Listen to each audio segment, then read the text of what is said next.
今日はローマ帝国の様子を一人の女の子の視点で見ていきます。彼女が物語の主人公。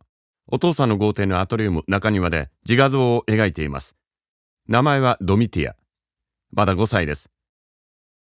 彼女のお兄さんは14歳で、ルキウス・ドミティウス・アヘノバルブス。お父さんの名前を受け継いでいます。女の子は男の子のように長い名前はもらえません。最悪なのはこのお父さんが自分の娘全員をドミティアと呼ぶこと。ドミティア。お父さんが呼んでいるのは柱に絵を描いているドミティア3世。彼女には7歳のお姉さんドミティア2世がいました。ドミティア1世は10歳です。ドミティア4世も生まれるところでしたが、3年前にお母さんと共にお産の時に亡くなりました。混乱しましたか？古代ローマ人も同じでした。男系を通して先祖の名前を継承してきたのです。三部構成の素敵な名前です。例えばルキウス・ドミティウス・アヘノバルブス。でも本当に頭が痛いのは、どのドミティアが誰に嫁いだか、その人は大叔母だったのか大継母だったのかを文書にしたためる時です。ドミティア3世は柱にお絵描きしているだけではありません。注意深く観察しています。早朝にもかかわらず、お父さんの依頼人や友人が敬意を表すために自宅にやってきました。17歳のルキウス・ポピディウス・セクンドゥスは5年から7年以内にドミティア2世と結婚したいと考えて訪ねてきました。彼は結婚を妻になる人にではなく、そのお父さんに懇願しているようです。かわいそうなルキウス。ドミティアのお父さんは、彼の家族は財産があるものの、貧民街出身の見下げたやつと思っているのです。実際そこはローマの一地区で、たくさんの理髪師と売春婦で溢れていたのです。突然男性たちがお父さんと部屋から出て行きます。2時を回ったので、法廷に入廷する時間です。気の強い依頼人たちはお父さんの発言に喝采し、反対派を黙らせます。家の中は静かになりました。男性たちは夕食まであと7時間は戻ってきません。それではその7時間、家の中はどうなっているのでしょう。3人のドミティアは1日何をしているのでしょう。難しい質問です。現在残されている当時のローマ人の文書はすべて男性の手によって書かれました。そのため女性の生活を知ることは難しいのです。しかしローマの男性だけの歴史ではいけませんから見てみましょう。アトリウムから始めましょう。巨大な食器があってお父さんが再婚したばかりの妻が新しい塔画を織っています。ドミティアとドミティアとドミティアは系統を紡ぐ役割です。この糸は9メートル以上ある楕円の大きな服を織るのに使われます。ローマ人は自分の妻たちが毛織物を織ることを良しとしました。そうとわかるのは多くのローマ人女性の墓石にそのように刻んであるためです。ギリシャの女性とは異なり、ローマの女性は家から出て街を歩き回りました。男性を避けて朝に浴場に行ったり、女性専用の浴場に行きました。中には紀元70年代の流行に乗って男性の前で裸で入浴する人もいました。女性の居場所がなかったのは男性がいる場所でした。公共広場や法廷、そして元老院議会などです。女性がいても良い公共の場は庭や彫刻のある中廊で、歩くための回廊もありました。ドミティアとドミティアとドミティアがリビアの中廊のようにどこかに出かけたい時には準備をしなければなりません。ドミティア2世とドミティア3世は支度ができていますが、ドミティア1世は2年後に愛するピラトスとの結婚を控えており、まだ支度ができていません。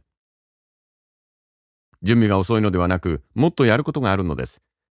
婚約の印を身につけなければなりません。婚約指輪などのピラトスから贈り物すべて、宝石やイヤリング、ネックレス、それからペンダントです。銀梅花の王冠さえつけることもあります。これらの装飾品は、私はこれらの贈り物をくれた19歳と結婚する予定です。という印なのです。待っている間にドミティア2世とドミティア3世は、結婚を控えたお姉さんをかたどったお人形で遊んでいます。これらの人形は結婚式の日に神殿に備えられます。準備ができました。娘たちは屈強な奴隷の運ぶカゴに乗り込みます。彼女たちには付き添いもいて、リビアの中廊でおばさんと会う約束になっています。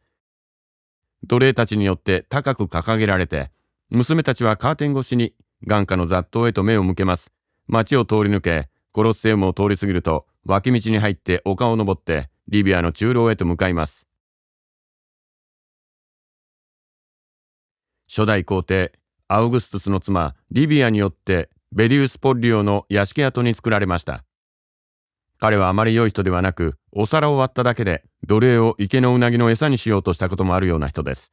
幸い皇帝が食事の席におり、彼の癇癪を鎮めたと言います。カゴが地面に下ろされ、娘たちは外に出ます。腕を組んで2人ずつ階段を上って、たくさんの柱に囲まれた庭へと向かいます。ドミティア3世は早速柱にお絵かきしています。ドミティア2世も近づいていきましたが、柱の上の方の落書きを読んでいます。遣唐使の落書きを見つけて、戦いを見物する様子を想像しようとしています。彼女はコロッセオムの最高列でしか見ることが許されていないのです。そこからは5万人の観客が大変よく見えますが、血を争う戦いはほとんど見えません。本当によく見たければ、女神ウエスタに仕える婦女になれば、最前列に座ることができます。しかし、女神ウエスタの成果を守る役目には、向き不向きがあります。ドミティア一世は婚約の印で着飾ったやはり10歳の女の子に会いました。家に帰る時間です。8時過ぎに家に戻ると何かあったようです。壊れたお皿が床に転がっています。奴隷が全員アトリウムに集められて、主人の帰りを待っていました。お父さんは怒るでしょう。自分の子供に手は挙げませんが、他のローマ人同様、奴隷は罰せられるべきだと考えているのです。主人の帰りに備えて鞭が置かれています。誰の仕業かは誰も知りませんが、お父さんは拷問をしてでも犯人を見つけ出すでしょう。門番が家の玄関を開けます。不安な奴隷たちが静まり返ります。入ってきたのは主人ではなく、妊娠した10代の娘でした。主人の長女で、彼女は15歳です。彼女は結婚と出産を経験済みです。彼女の名前がわかりますか？出産時に命を落とす危険が 5% から 10% ほどありますが、この日は家族と食事をしに来たのでした。